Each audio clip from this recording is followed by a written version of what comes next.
and lawsuit until you have heard both sides speak.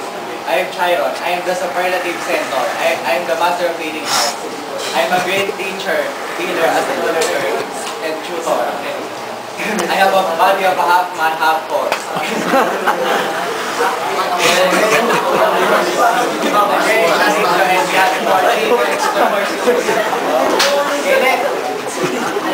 I sacrificed my life in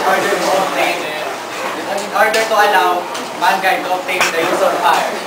I was hit by an arrow, but unfortunately I cannot hit myself, so I gave up my immortality and died. I was ordered a place in the sky before the gates as the constellation Centauri. Thank you. Okay, thank you. Next, we continue now with Francis.